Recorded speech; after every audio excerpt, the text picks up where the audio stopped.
recentemente, um caso que aconteceu no Distrito Federal ganhou repercussão em todo o país. Um morador de rua foi flagrado tendo relações sexuais com a esposa de um personal trainer. E aí teve uma série de repercussões aí, ele foi espancado, enfim, apanhou.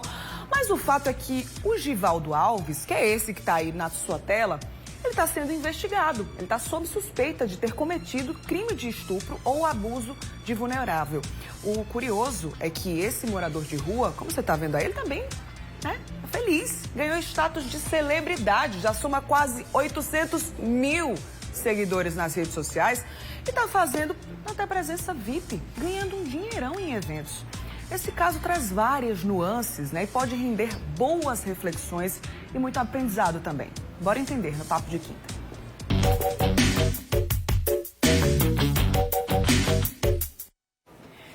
Ainda bem que eu tenho reforço, né, para esta situação. Aqui no estúdio eu recebo a ginecologista André Larissa, o sexólogo André Memória, trio formado para a gente conversar sobre isso e tentar tirar alguma reflexão, né, algum aprendizado, infelizmente, diante de uma situação tão lamentável, né? Eu quero a sua participação também, manda sua mensagem para o Zap do MD, o 991050400.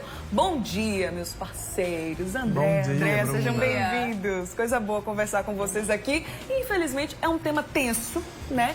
Muito difícil, que a gente estava até batendo um papo, né, no WhatsApp essa semana para a gente trazer esse conteúdo aqui para o Mulher Demais, que envolve muitas nuances, né? Sim. Especialmente quando se trata de saúde mental também, porque de acordo com o laudo médico, a esposa desse personal trainer, que eu nem vou falar como é o nome dela, tá?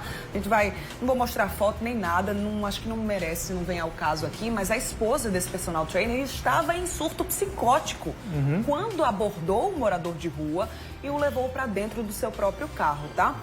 E aí eu queria já, hoje, doutor André, vou pedir licença, mas pedir aqui para André já comentar com a gente sobre essa questão, a relação, né, de transtornos mentais e saúde sexual, trazendo aí de acordo com essa realidade, né, que a gente tem vivenciado aí ao longo dessas últimas semanas, André.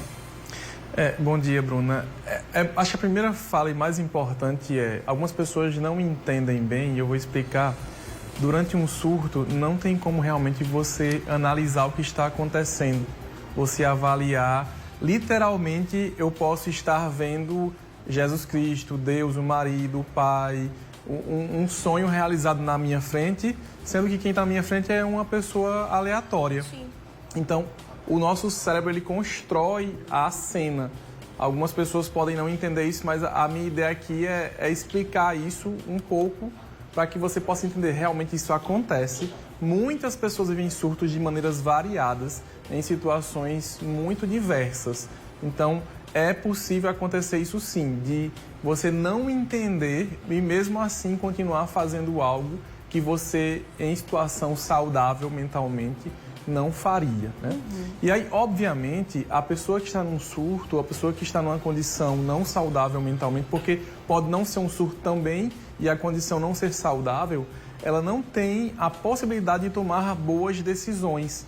Ou seja, no caso do sexo, usar ou não preservativo, né? Se aquela pessoa é confiável ou não para algum tipo de agressão ou violência.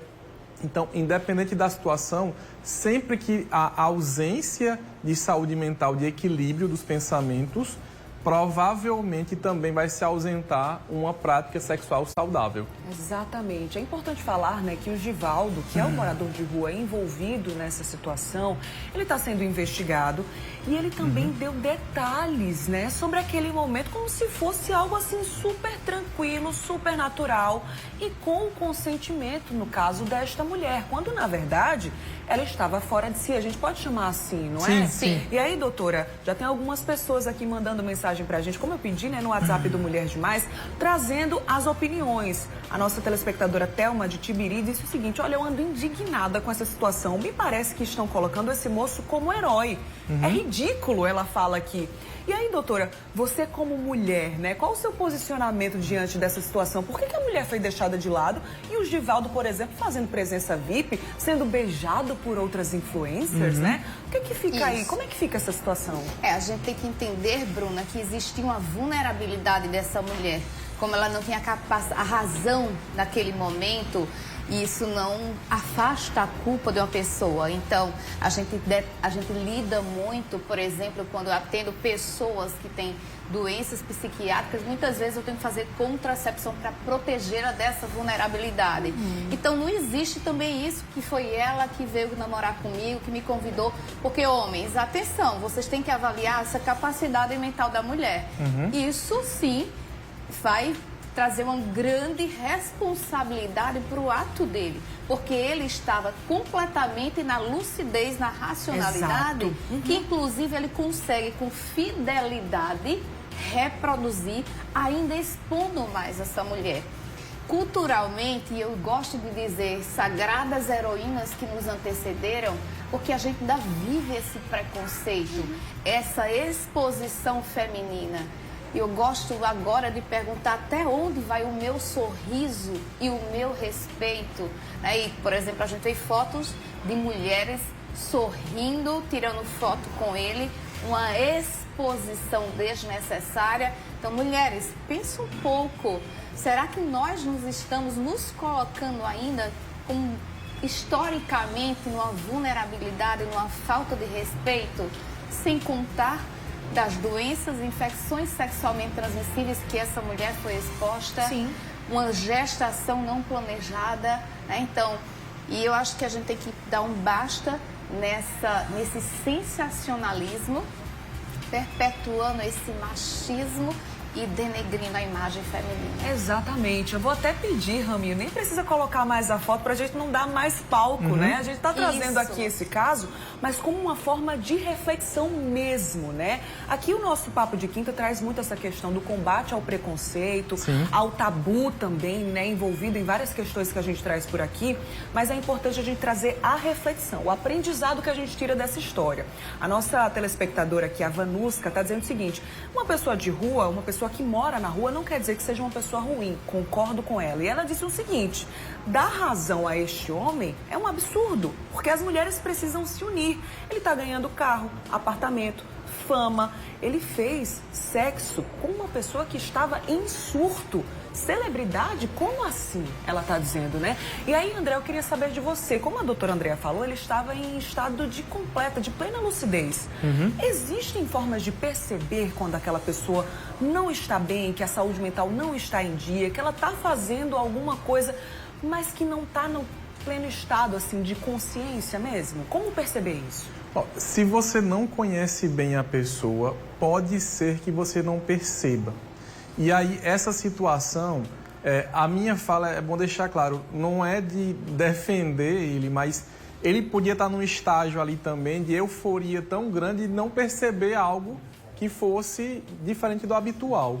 Ou seja, é uma situação tão atípica, Bruna, que não tem nem como avaliar também se foi natural ou não, se ele agiu de alguma má fé ou não. Só quem vai saber isso é quem está lá na hora, no caso são os dois. Sim. Mas num ambiente onde, por exemplo, eu te conheço, e aí se eu entendo que você começa a agir fisicamente de um jeito um pouco diferente, falar de uma forma que eu entendo, gente, Bruno não fala assim normalmente, existem trejeitos físicos e verbais que nos mostram que aquela pessoa não está bem naquele momento. E pode ser algo muito sério ou algo mais brando. E aí cabe a quem está observando tentar perceber isso. Talvez se ela estiver mais agressiva naquele momento, ela sempre foi calma, isso diz algo. Ou o oposto, ela é um pouco mais agressiva, mas está muito calma, isso também diz algo. Ou seja, cada ação do outro vai nos falar alguma coisa.